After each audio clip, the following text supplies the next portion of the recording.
Сәлем достар, мен акушер-гинеколог Измурзаева Қарлаш Абдырзаковна. Бүгін сіздерге айтатын тақырыбым жыныстық жолмен жұғатын инфекциялар.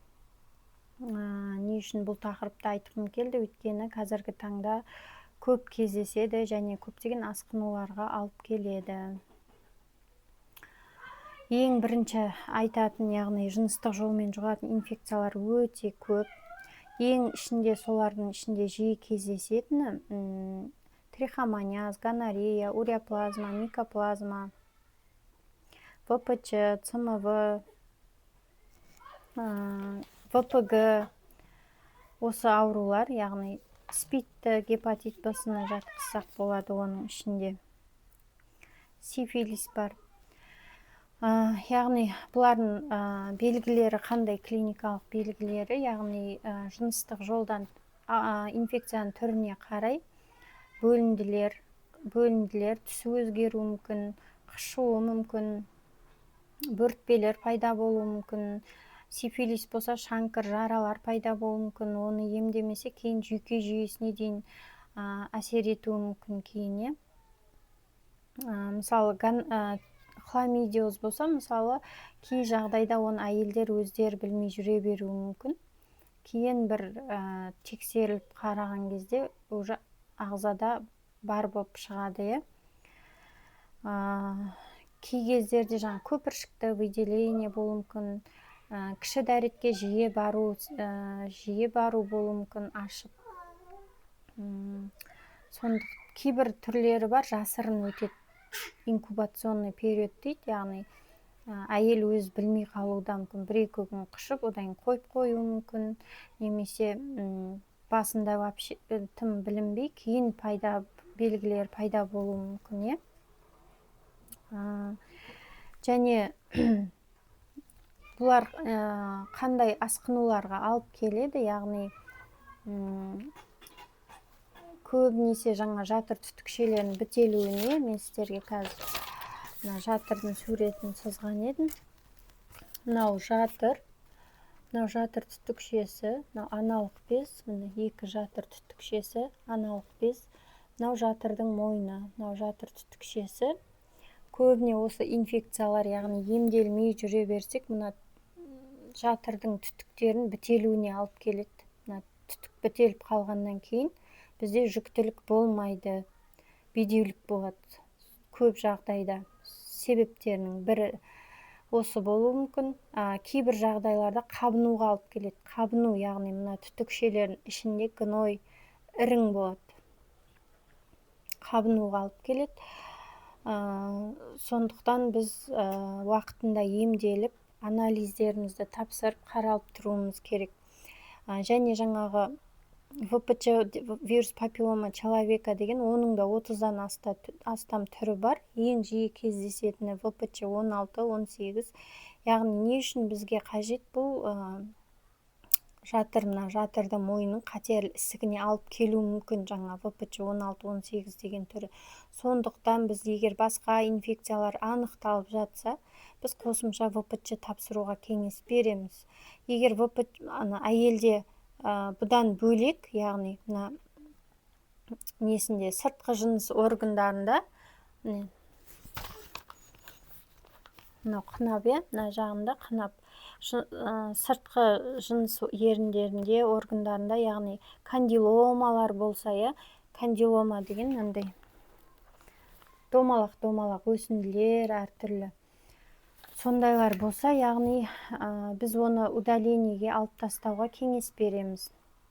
Гинекологтың аппараттары болса, өзі немесе дерматовенерологқа баруға кеңес беріледі.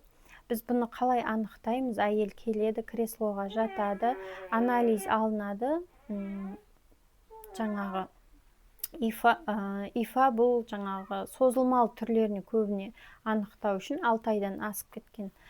ПЦР деген түрі, полимеразсыз тізбекті реакция, бұл яғни бізде уже асқынып тұрған кезде анықтайтын түрі. Бізде мазоктан аламыз, жағындыдан, сол кезде бар ма жоқ па сразу анықтап береді. Соны анықтағаннан кейін біз партнер жұбымен бірге емделу керек.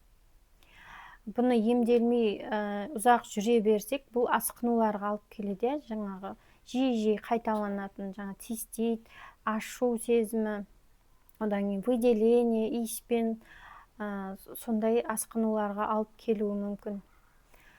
Одан басқа жаңағы ВИЧ инфекциясы, яғни қазіргі таңда өте көп таралған ВИЧ деген, яғни ол емделмейді, өмір бақи организмде қалады. Өмір бақи біз оны жаңағы титрін басып тұру үшін жаңағы өмір бақи дәрілер ішіп жүреміз.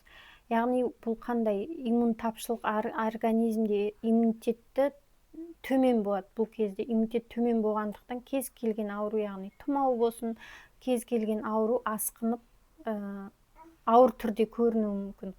Қосымша аурулар қосыла беруі мүмкін адамға, иммунитет жұмыс істемей қалады деген сөз.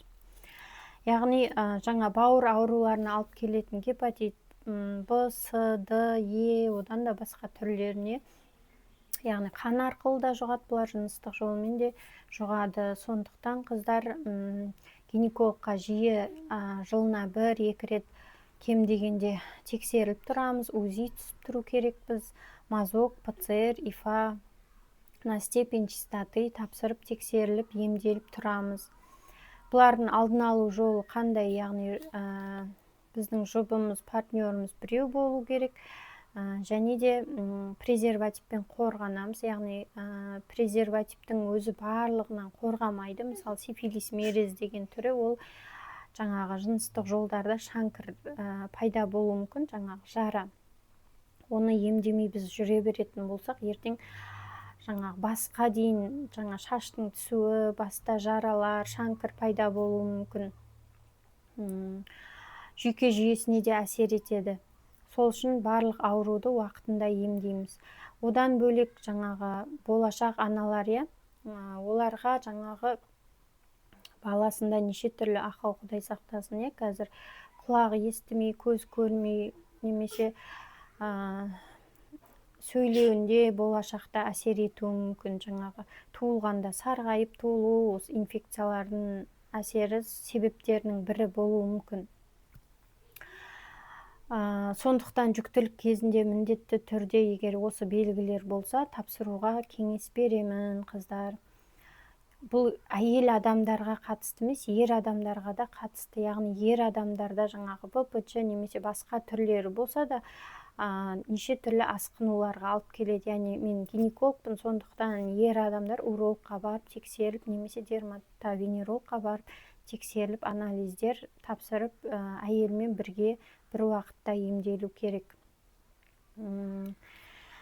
Так, тағы да сіздерге айтайын дегенім, жаңа айтатын кеңес, мысалы, үйленбеген қыз-жігіттер болса, тапсырардан жаңағы үйленерден алдын жалпы айтады, Құранда да жаңағы зина ол харам деп, бізге бекерден бекер айтылмаған ғой, бізге дұрыс жолда жүрсін деп, болашағымызды ойлап, Алла тағала осыны запрет деп қойды. Яғни жаңа үйленгенше жыныстық қатынаста болмау деп кеңес берер едім.